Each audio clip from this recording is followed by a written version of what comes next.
Rob is missing. Okay, we're gonna mute the room. They're muted. You guys are muted. Not gonna happen. Okay. I know, he's wiping his eyes, trying to work out. We are having a hard time controlling the audience. We have a boisterous crowd. You guys might as well talk among yourselves for a while. They can. I have no effect on this. Okay, you guys, we're gonna get started.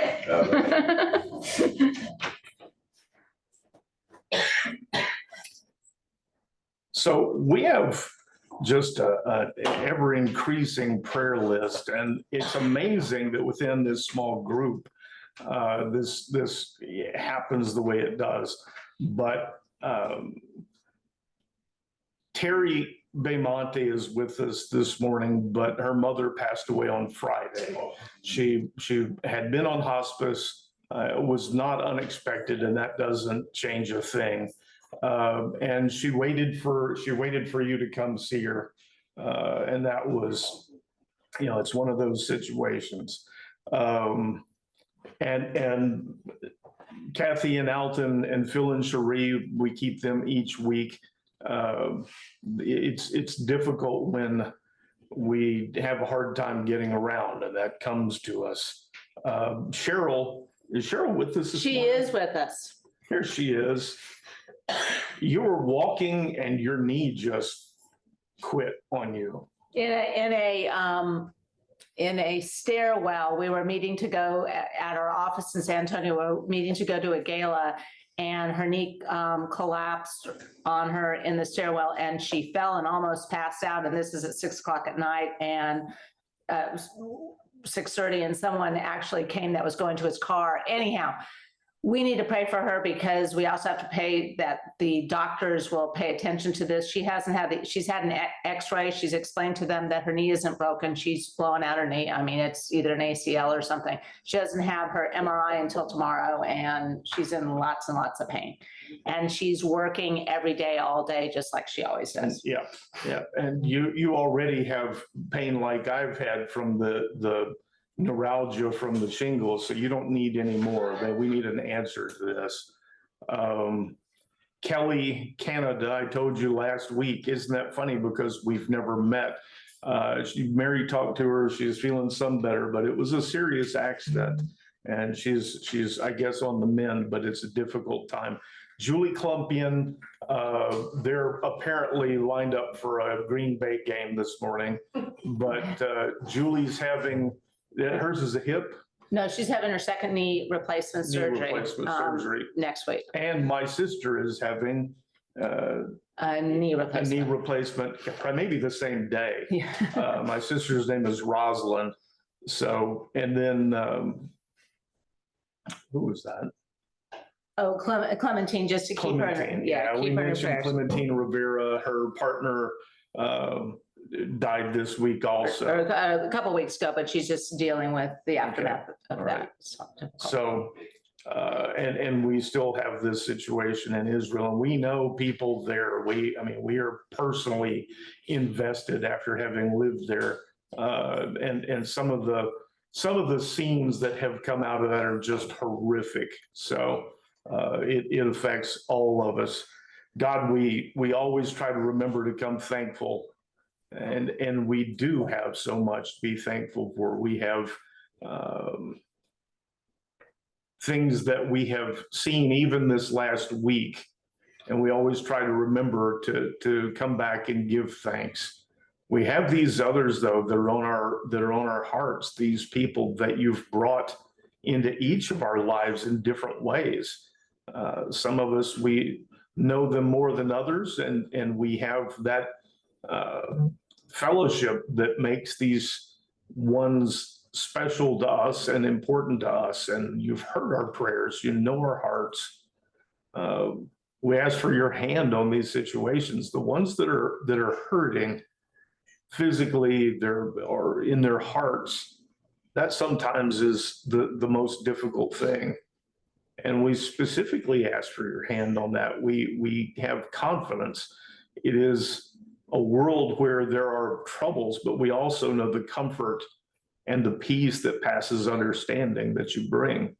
We have words this morning in this lesson that are clues to us, that are examples to us for things that we need to live and to stay in fellowship. And we ask for open hearts, open minds to take those messages in. Amen. Yeah. I already set the recording thing, and I promised last week I'd send out the invitation, and so you can start thinking about what you want to bring for December 10th, and I lied, I didn't do it. But I had six client meetings, 3 events, and was in 3 different cities, so good excuse. Good enough for me. And one person we should have said at prayer of Thanksgiving for, but Carol Kutnick isn't here today. She's exhausted. She's back in Rockport, but she had a wonderful event in Pensacola. Her granddaughter got her plane. She's in the Air Force and she graduated from flight school. And and she sent us a recording, and the thing that touched her the most, she was here, Genevieve is her name, was here for several years during school when her father, who is also an Air Force pilot, was someplace where they couldn't be.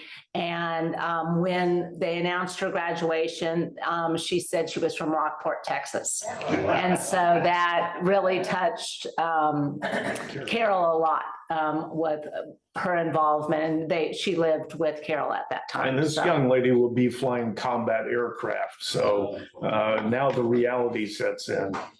But it was a great ceremony for them. So. Where do we leave off? We are in Matthew, week 18 in Matthew, and I love it because we're in chapter 18. So we're moving about a chapter a week, and I'm not sure we're even going to get through a chapter today. But we left off at, and remember, we are in the 4th section of our study in Matthew. And if you guys have that handy duty 1-pager from the Bible Project, this section of Matthew is it's chapters 14 through 20. And it's about the expectations that various people had of what the Messiah was going to be. And from 18 on, at the end of each of these 5 sections, Jesus teaches a message. That's how Matthew organized the gospel. And in section 4, the teaching he is going to do is about the upside down nature of the kingdom. And we're going to start talking about that today. But I'm going to hand it over to Scott before we start. You're going to do an understanding of words in context. Yeah, I've talked a number of times about this word scandalon and the fact that we say stumbling block an awful lot. But last week there was a thing where Jesus said he didn't want to scandalize. He didn't want to be a scandalon. But the way it's translated is he doesn't want to offend. And there's, some skepticism over whether that's maybe it just meant really not to offend them. Today, as it happens in 18, is sort of the payoff on this whole scandalon discussion. But the fact that translations, I don't want to get bogged down, but it's important to understand that you can have some confidence in what we're told and what we're taught. And this idea of a word that gets translated different ways. We were watching Born Supremacy, one of those Born Identity this week. And Jason Bourne wants to be sure this CIA woman is not at the hotel, but he calls up the desk and he says, Pamela Landy, bitte. That's German, of course. And the light went off in my head. I said, oh my gosh, this is it. This is the example. A lot of us were told that in German, if someone says thank you, they say danke, you reply bitte, right? Okay. And it means you're welcome. Except that there, he said, and I knew it as soon as I heard it, because I know this word, he says, Pamela Landy bitte, and that means please. So it means please, and it means thank you. But there's actually, I counted up 7 different things that bitte can mean. Somebody asks something and you say, oh, go ahead, bitte. And a lot of you were told that if someone says danke schön, that means thank you very much. You say bitte schön. No, you don't. They say bitte schön, but it means something different. Bitte can mean 7 different things, and you have to look at the context. He wasn't saying on that show, Pamela Landy, thank you. He's saying Pamela Landy, please. So context, and that doesn't offend anybody. If I tell you German works like that word in German, but when it comes to the Bible, people tend to get all skeptical when we say, oh, but you have to have the context to really understand. Well, you just do. And it's not that complicated if you grow up speaking Koine Greek, but if you don't, you kind of got to work at it a little bit. And so this idea of scandalon, the stumbling block, the snare, today we're going to deal with it, but I wanted you to have that context, because what you're going to see is in the span of about 3 sentences, there's 4 different things. They're translated differently, but they're all scandalon. So anyway, we can move on with it now, but keep your eye open for that. So we ended on 18 verse 5, and I'm going to read it again as we go on to the next section, because it's only 5 verses. So I'm going to start at 18:1. At that time, the disciples came to Jesus and asked, "Who then is the greatest in the kingdom of heaven?" Jesus invited a little child to stand among them. "Truly, I tell you," he said, "unless you change and become like little children, you will never enter the kingdom of heaven. Therefore, whoever humbles himself like this little child is the greatest in the kingdom of heaven. And whoever welcomes a little child like this in my name welcomes me." Let's stop right there real quick. Keep in the back of your mind now, he's told them, you have to change. You have to come like little children. You have to come open without this idea of who's the greatest. And in the upcoming verses, he's going to talk about little children. And it seems like we get taught that he's literally talking about children the rest of them, but he's not. And if you look at it closely, he's told them everyone needs to come like little children. You need to be changed from this thing that you're doing. And now in the upcoming verses, he's going to talk about little children like this, like the ones he's just described, which is grown-ups who come with this kind of heart. And it's an important distinction. And you're going to see that a couple of times he couldn't be talking about little children. He's talking about these little ones who believe in me. And you'll see, but keep that in mind. This is not a message about being nice to little children. Of course, we're supposed to do that, but this is something else. And he starts verse 6 with the word "but." So this is all part of one teaching. And oftentimes, like when we're in a church and they take a sermon, they just do those first 5 verses. So, "But if anyone causes one of these little ones who believe in me to stumble, it would be better for him to have a large millstone hung around his neck and to be drowned in the depths of the sea." Well, and again, I hate to interrupt, but if anyone causes one of these little ones, one of these grown-ups who come like little children, who are vulnerable, who are coming that way, to stumble, scandalize. There's the first word, and he says to stumble. Remember, that's a form of scandalon. So, "Woe to the world for the causes of sin. These stumbling blocks must come, but woe to the man through whom they come." So, woe to the world for these causes of sin. Scandalon, literally the same word. The scandalon, this idea of a snare or a trap, outside of the scriptures, that's what scandalon is.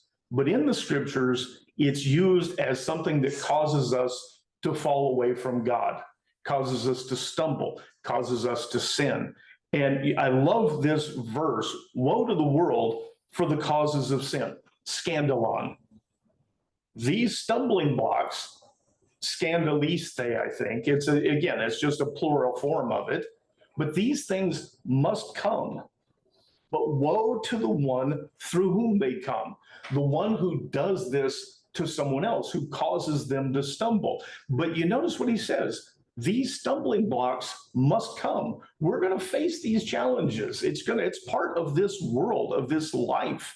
And these things that will try to cause us to stumble and to fall away are going to be there. But woe to the one through whom they come. And then he's going to develop that idea a little bit. The fact that we do things that cause our neighbors, our brothers and sisters to, oh, Luis is back here doing this. We had a biblical plague of flies this week. And believe me, it's a lot better now than it's been. It is. I put out things, but there's still a couple of them. And I'm sorry. I mean, I got all over my career for this. So anyway, we can move on. Verse, yeah. Why is that? Woe to the world as opposed to the heavenly conflict between God and Satan. Well, what he's saying is, what you have to keep, just look at the big picture. He's saying it is a harsh thing in this world that these opportunities to fall away from God are going to present themselves. We're going to be presented with them. Woe to the world. There is trouble in this life. Woe to the world for the causes of sin, but especially woe to the ones through whom they come, the people who are responsible. And it's better just to look at the big message in this. And he's saying, this stuff is going to happen, but he's going to now teach them, don't be the one who does this to other people. Is there something in the oven? They're probably burning cookies in the oven. Go on without that. Oh, that's unpleasant. And that, sorry, we have burning cookies in the oven.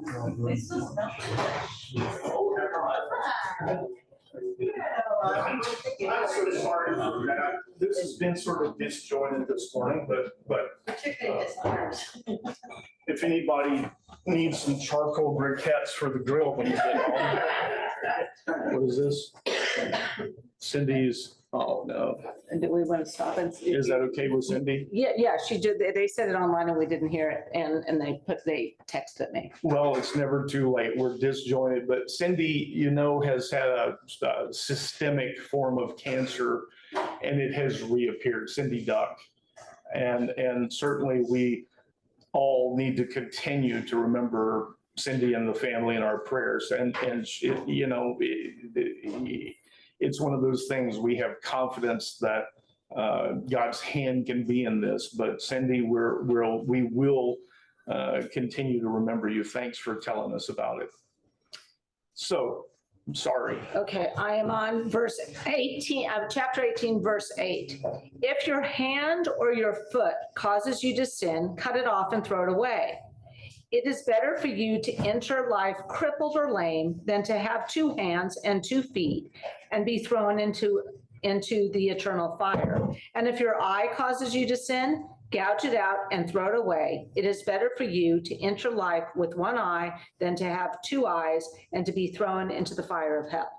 So this is a metaphor or an analogy. And I hate it when people tell me, well, your analogy isn't perfect. And I always want to say, if it's a perfect analogy, it's not an analogy, is it? It's the same thing. So he's not talking about literally cutting off your hand and your eye. They have this belief that there will come a time when the people will be resurrected in this body, literally. And this body gets raised up. And if you've lost a hand or something, if you're maimed, you're going to be kind of a second-class citizen in that, eternal life, right? And so he's talking to them in terms that they understand. And he says, if your hand or foot causes you to sin, that is scandalon again. So we've got sin, stumbling block, cause of sin. All of those things are scandalon. And the idea is you're supposed to see that these things that cause us to fall away from God and how they present themselves. And he says it would be better for you to go into life is actually what it says exactly, without a hand or a foot, or without an eye, than to miss out completely. When Mary and I were married, not too long, we got a bonus that year or something, and Mary had good intentions. I bought a boat. She wanted me to buy a boat. We lived in San We Antonio. lived in San Antonio, which is a long way away from the bay. And so she wanted me to use the boat, but every time there was a day off or a vacation or anything else, she had it booked. So there was literally no opportunity to use the boat. And it began to make me angry. And the more I thought about it, the more angry I got. And I thought about it a lot. And because there it is, it's sitting there in this boat shed, and I'm thinking, I don't have this opportunity to use it. And so the boat became a thing that was a scandalon for me. And I realized it. I said, I'm putting the boat up for sale. She thought I was trying to get her told by selling the boat. And I kept saying, no, it's not what I'm doing. Having it sitting there is a scandalon. It's a thing that is in my way. And it's what it's doing to me. Certainly when I'm sitting here stewing and steaming about not being able to use this new boat, this is not a thing that draws you closer to God, right? And so I sold the boat. You let go of it. And I mentioned that because his example of, if your hand causes you to sin, it's better to cut it off than to let it lead you away from God this way. And then maybe that makes more sense than cutting off your hand or gouging out your eye. But those were terms that he knew they'd understand. These things that do that to us, and I always say that the things we can't let go of own us. And I said that to someone at a city council meeting recently, because she was kind of being nasty, the fact that we sold the house on the water and moved into this thing. And I told her, I said, the things you can't let go of own you. And she looked at me like I had grown another head. I was speaking Martian with two heads. What did It she just say? didn't. What did she say? She said, I'm going to have to go home. I'm going to have to think about that a little bit. Now, she's not going to think about it except to think that's a very weird thing. But what he's telling them is that when you have these things, that you need to get them out of your life rather than hold on to them and let them drag you away. And some of those can be a physical thing. Some of those can be an expectation. They can be a lot of different things. They can be a boat for sure.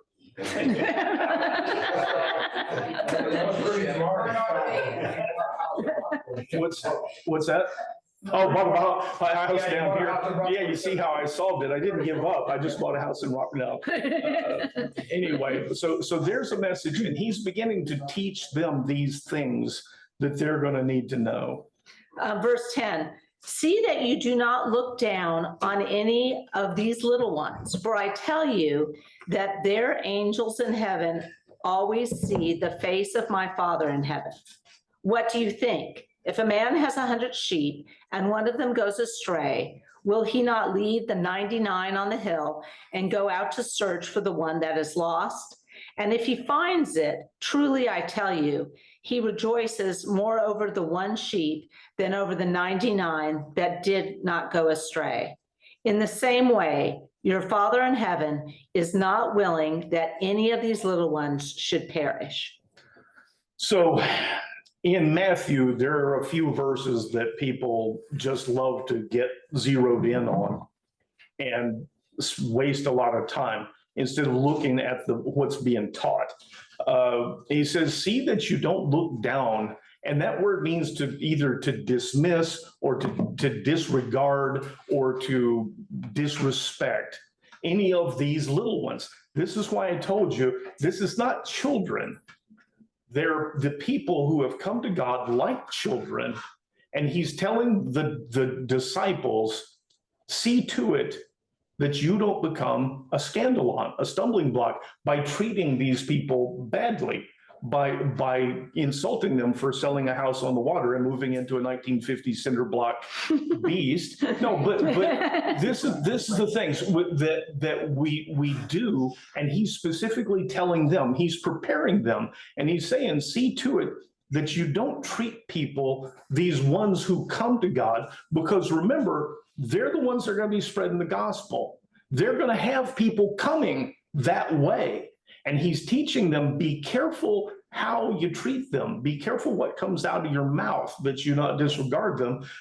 He says this line about their angels in heaven see the face of my Father. And notice my Father, he's talking about God, and he's not hiding the fact. He says, my Father daily.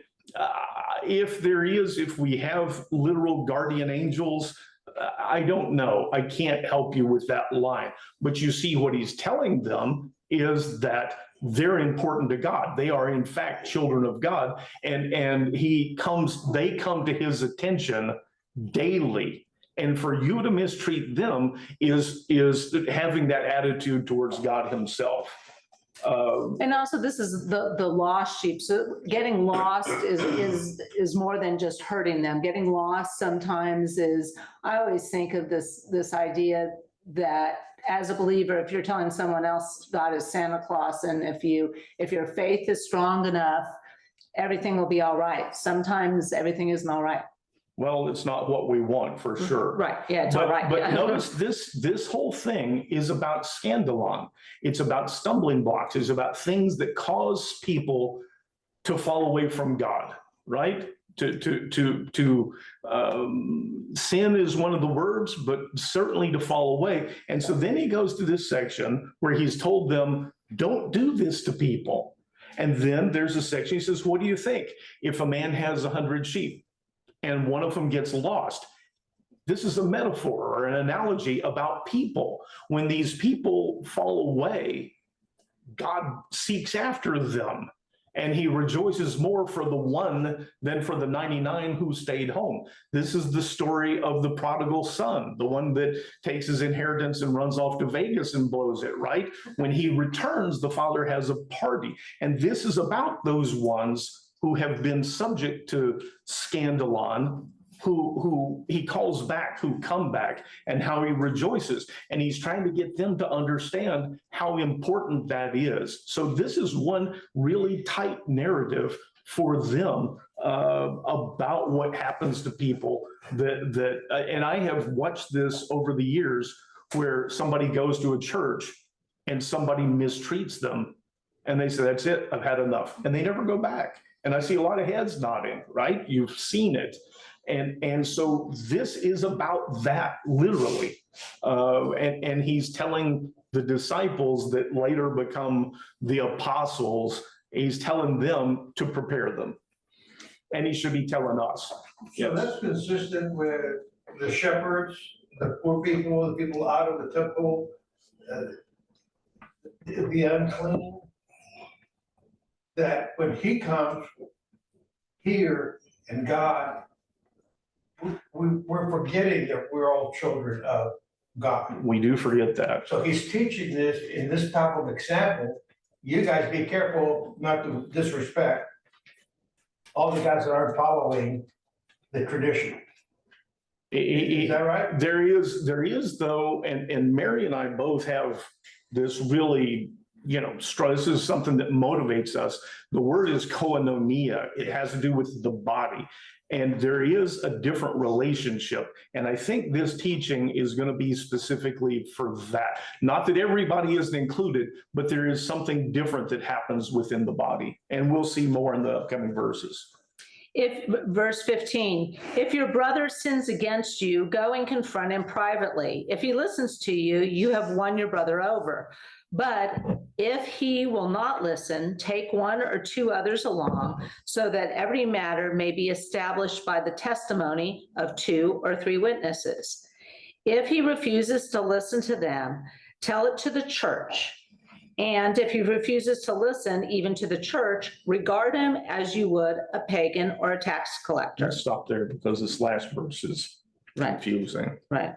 Well, these are a couple of verses that I think are really hard. I'm thinking, tell me how this works. We discussed this for a long time this week. And it took a long time, and I realized this may take some time here, but it's worth looking at. So it says, if your brother, and I'm going to say or sister, it's a good practice, sins against you, go and confront him privately. If he listens to you, you've won your brother over. Everything is good. So what is this to sin against you? And oh, by the way, this time it's not scandalon. This has to do with somebody literally doing something to you. I've watched churches split, big fights occur over what color a particular room gets painted. All right. I watched one split over drinking coffee in the fellowship hall, literally. And they have these big fights. That is not sinning against you. All right. I'm sorry, but that's just so ridiculous. But this teaching now has to do with life within this body, within koinonia. And this is an instruction that says, why? Because this is going to happen. And if someone does something to you within the body, go and confront them privately. What's the alternative to that? Why go tell everyone else behind their back? Do the backbiting. That happens far more often. What Mary objected to on this is, and she kept saying, how is this going to work? I mean, have you ever seen it work? Well, first of all, yes, I have. But most often what happens is that, I mean, I have watched this, and so I'm giving you the benefit of all these bad examples, but one person will go to another one in the church and say, you're sinning, and I'm here to tell you about it. And they confront them privately. Oh, that is not what this is. You are not that judge. You don't get to do that. And you just don't, that if you want to cause problems in a church, you literally have done something to them by doing this. It's not our place. But if they've done something specifically, to harm you, sinned against you, you go to them and you say, look, this hurt me. This caused me a problem. And those things become scandalon to us, right? So you go and talk to them privately. And if they hear you, well, within the body, within this koinonia, there's a chance that this works because this is a different relationship.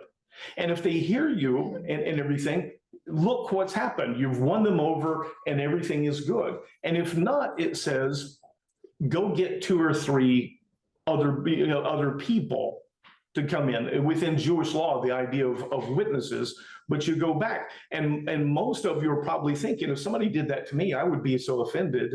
And that's how people tend to react. The idea here is that the alternative is the backbiting and the factions and until things break down. And if they still won't listen, and we're going to get to the payoff at the end of this, then all of a sudden you go, okay, no, I get it. If they still won't listen, bring it up to, and it says the church, but that's that word ecclesia again. It's the gathering. At this time, they were gathering in synagogues, right? But it is the idea that there is a group and you go, And then in Acts, that church became people's homes. in Acts, it became homes and everything else. And so you bring it up in front of, because the idea here is for a church, for a body, not to be broken up by these squabbles, by these fights. If they still won't do it, treat them as you would a tax collector or a pagan. What does that mean? To treat them badly? No. Tax collectors, pagans, what these represent are people who don't understand. They're not part of this body, right?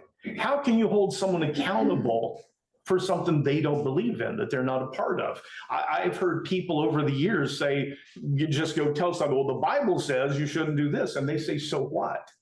I don't believe in that. You can't hold someone, you can't do that. You might tell them, but to tell them you've got to change your behavior because the Bible says and they don't believe in it is never, I've never seen it be effective, ever, not once. And to treat them like pagans or tax collectors means you have to change your expectations. You have to understand that they have had even the whole group, the whole assembly say, look, this is destructive behavior. And if they still don't respond to that, you've got to understand they don't get it. They are not part of this body. And if you don't do that, it becomes a scandal unto you. You say, I can't believe that they would treat people that way, and boom, we've got all the fighting. This is a teaching that allows us to maintain this koinonia, this body, without eating each other alive over all of these things. And it is as much, this process is as much for us. You say, well, what you're trying to do is to correct the other person.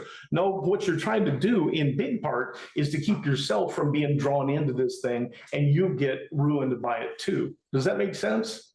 And so this was where Mary and I this whole week, because she says, if I saw this happen in real life, you'd have a fight over it. Well, you probably would.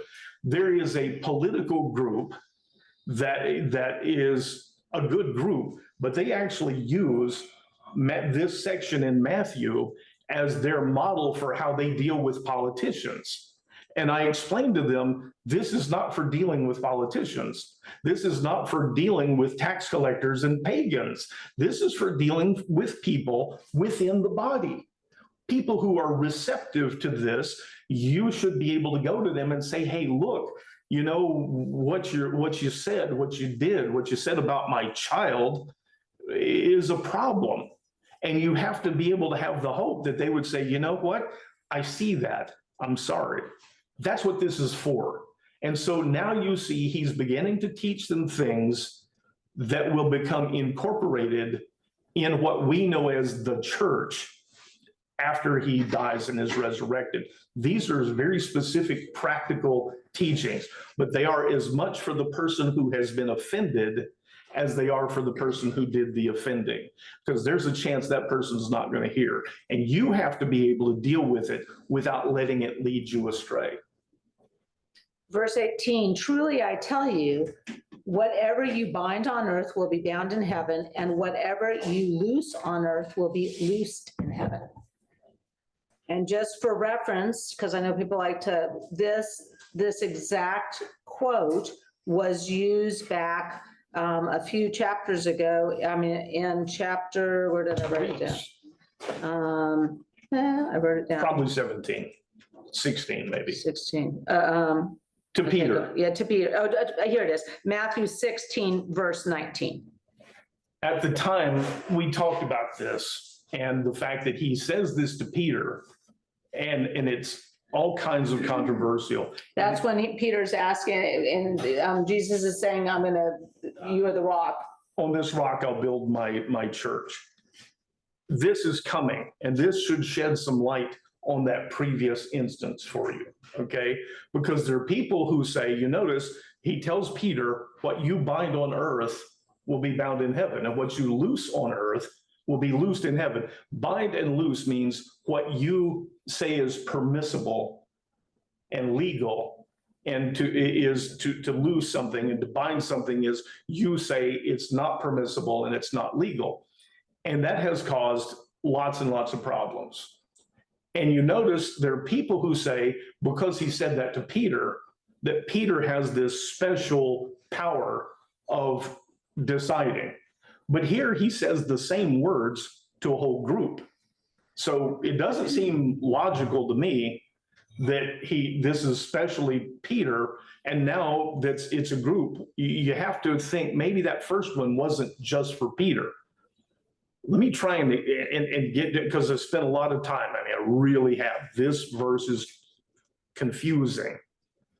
But Peter, they wind up in a position of saying things like the dietary laws are not necessary, and being circumcised is not necessary.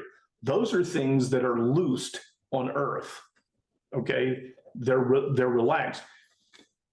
Do you think that what Jesus is telling them is, whatever you say goes? You get to make laws that apply to God. If you make a law, God will back you on it. Doesn't matter what it is, you get a special thing. That doesn't even make sense. What you bind on earth will be bound in heaven. Let me reverse the order on that for you. What you say is permissible will be permissible in heaven. How about if I say what's permissible in heaven will be the things that you say are permissible on earth? Just back them up, just go the other route. So what happens is, and I hope I'm not losing too many of you, I hope I'm not being too tedious, but this is an important thing. What that says, the actual word is, what you bind on earth shall have been bound in heaven already. The things that you weigh in on, and you remember when he told Peter, I'm going to give you the keys, I'm going to give you the answer to this. The things that you say are permissible on earth are going to be the things that are permissible to God. You're going to be given that understanding. It doesn't mean that any of us get to say, you know, I don't like that, therefore God says it's no good. That doesn't make sense. What I believe he told Peter was, you remember Peter said, you're the Messiah, the Son of God. And he says, you're right, Peter. And that, don't get a big head, that got revealed to you by God himself. And other things will be revealed to you. And what you say is permissible on earth or not lawful on earth will be the things that God says are not permissible or lawful. You're going to be in accord. And here he says, can you read it? Do you have it right there? Truly, I tell you, whatever you bind on earth will be bound in heaven, and whatever you loose on earth will be loosed in heaven. This is coming right on the heels of this teaching about how to deal with people who sin against you, right? And he's telling them the things that you permit will be the things that God permits, right? Don't get hung up on stupid stuff. Don't try and start imposing on people laws as if they're God's laws just because you're offended.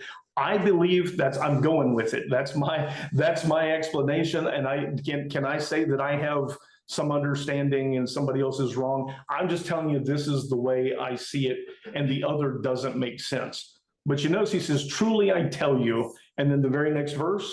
So verse 19 starts with again. Again, I tell you truly that if two of you on earth agree about anything you ask for, it will be done for you by my Father in heaven. For where two or three gather together in my name, there I will be with them. Truly I tell you, and then again I tell you truly. That tells you, the again tells you that is related to what just happened, what he just said. So I'm giving you more information. When two or more of you are gathered together, or actually it says two or three, right? For that where two or three gather together in my name, there I will be with them. Yes, sir. So I have a couple sort of comments. Well, I'll make you a deal. Let me finish this real quick because I want you to think of it in these terms. Wherever two or three are gathered together, people pick these things apart. Do you think it means if there are four of you, the deal is off? Do you think it literally means two or three, but not four? Five is definitely out. And six, we don't even want to talk about. This is about the body. This is about us as a group. And when we are together, we sort of hold each other accountable, but we sort of help each other out. And if I'm getting all twisted because of what somebody said to me, there's a good chance that when there's more of us together, somebody's going to say, hey, I think you're overreacting.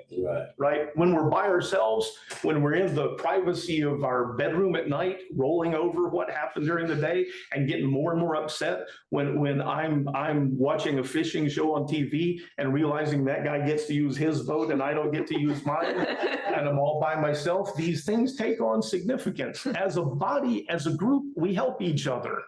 And so he's saying wherever, and I spent some time with this too, and I do believe this is all part of one teaching. So you get together and you come as, you bring it up when a person does something like this in front of the group. But he says, when there's more than one of you, I'm going to be there also.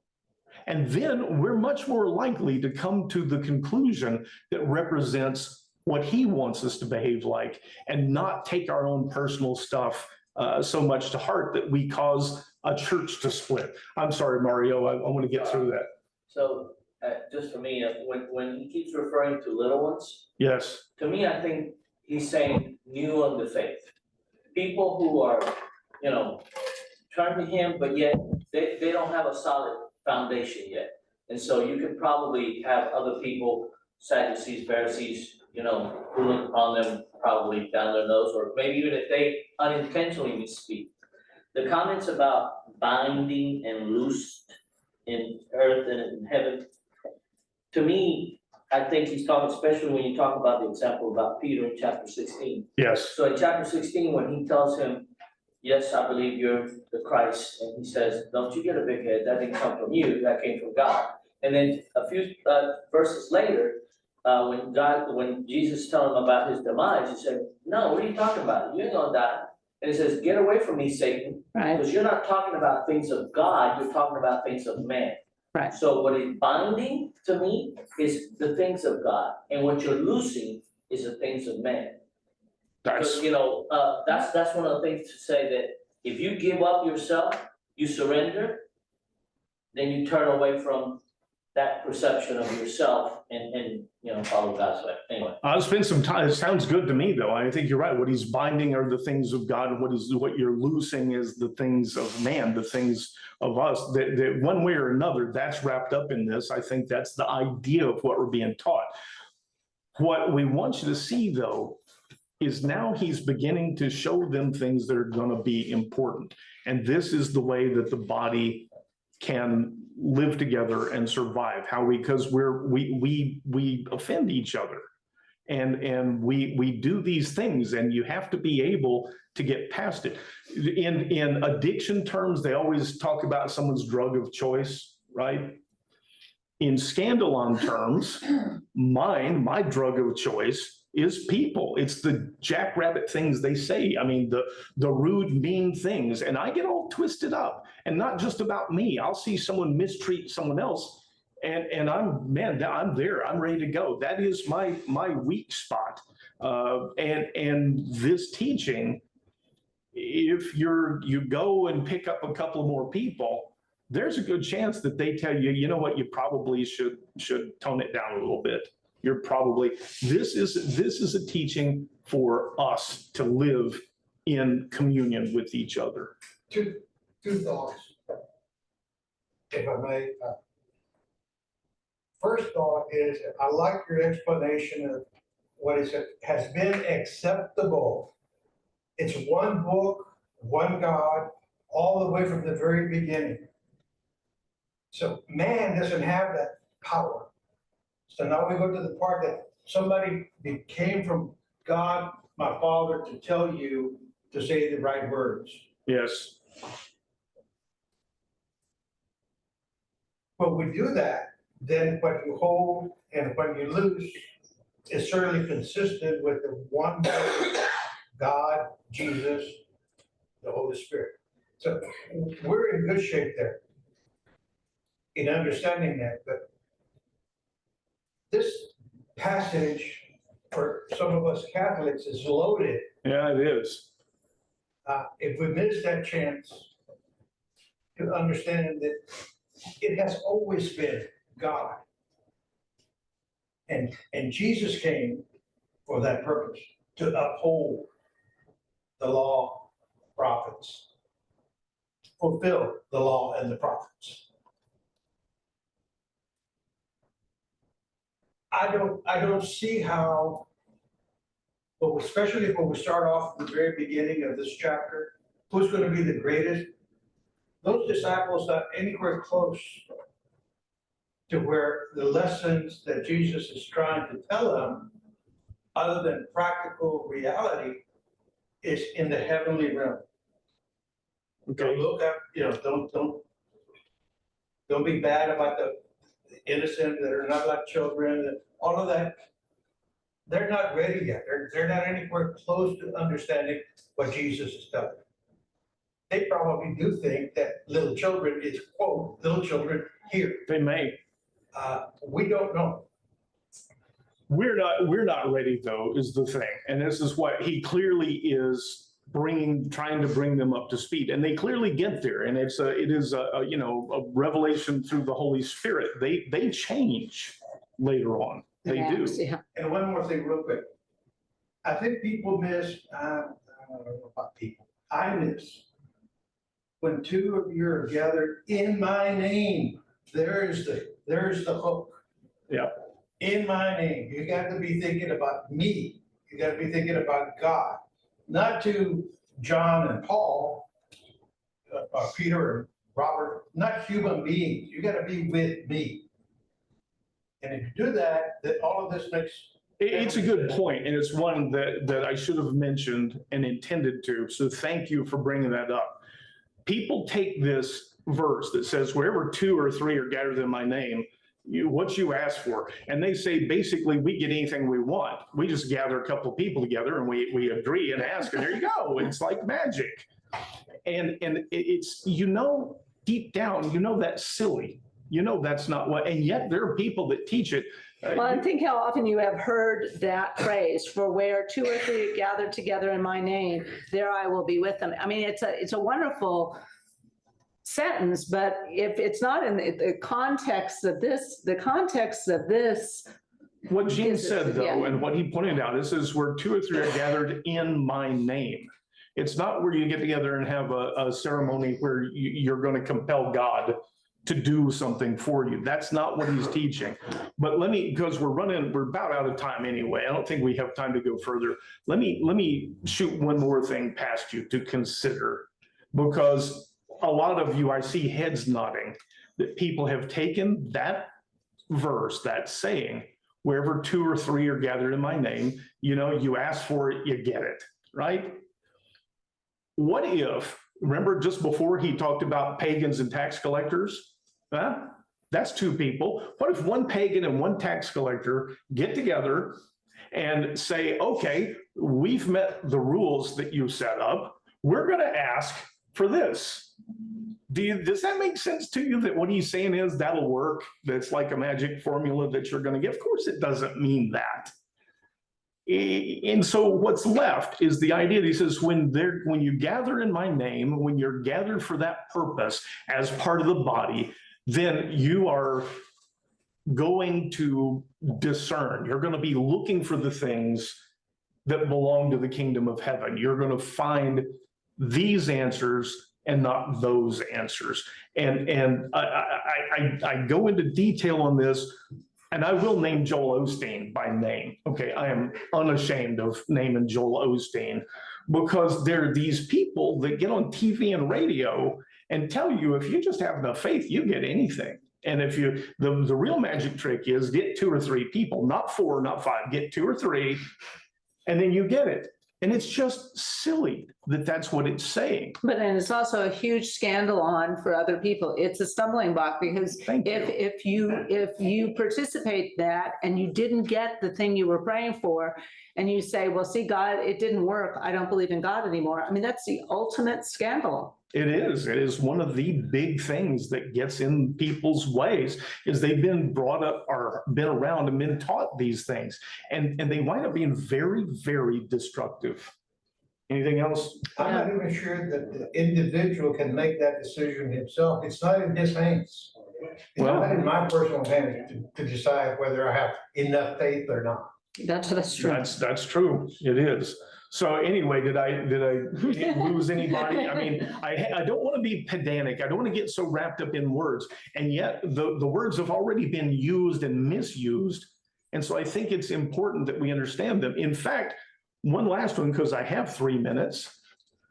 These Greek words, they're forms that they take. We conjugate verbs and everything, right? So it says that whatever you bind on earth, and the word that gets used, the form that gets used is shall have been bound in heaven. That's the best way of looking at what that Greek word means.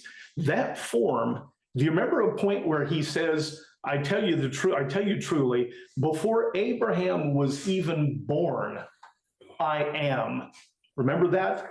And that I am is this sort of eternal, all the way back and all the way forward kind of an I am. That form of I am is the same one that's used on shall have been loosed or shall have been bound. It means it already is bound in heaven and will continue to be bound So in that heaven. goes with Mario said. It goes Yeah, exactly definitely with what Mario. Mario said. Yeah. You're not creating something new and obligating God to honor it. You know what? I've decided I don't like it when you paint the Fellowship Hall beige. And you get to make a law. No. This is not about those sort of things. And so it is one of these things that is sort of eternal. What you bind on earth are going to be the things that are already not permissible in the kingdom of heaven. And if you think about it like that, hopefully the light bulb goes on and you go, oh, hey, wait a minute. Now it kind of makes sense to me that he wasn't telling Peter and he's not telling the 12. You get to make rules on behalf of God. You just don't. But isn't it also the slap on the face is gonna get him crucified to the ruling class? It is the thing that's going to get him crucified, is saying that some of the things that you guys insist on are not really necessary, but that's by design. And I'm not, as we progress in these next chapters, I'm not going to back off a bit that he does that on purpose.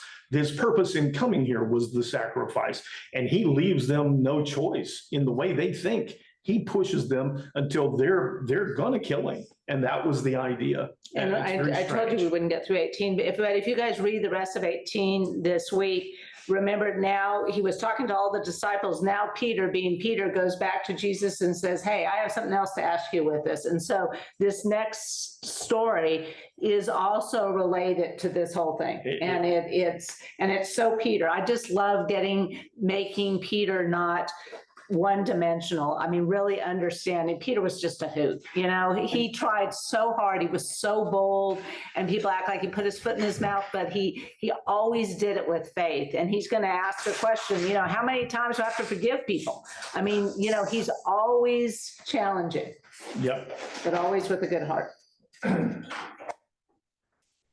We recognize that we are children at best, that our understanding is so limited, and we struggle, we strain, we strive to try and find your meaning, because we recognize that we're only capable of so much, and yet you have for us a message, you have for us a life more abundant that we try and find our way to.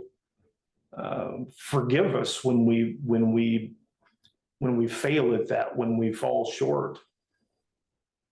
Spur us when we're looking to really seek your wisdom and not our own, to not seek the answers that sound pleasant to us. These ones that we prayed for, and God, Cindy, with this news, it's unpleasant for all of us, but you know the effect that it has on her and on her family, and you know that our hearts ache at news like that, and yet we continue to trust you that you have our good in mind and that you have a plan. Sometimes maybe all we can do is ask for a better understanding of the plan, but we're bold enough to ask for continued healing. You've given her this time, and you know what we want is more. We want her with us, and we want the family to be at peace, and we are bold enough to ask for that.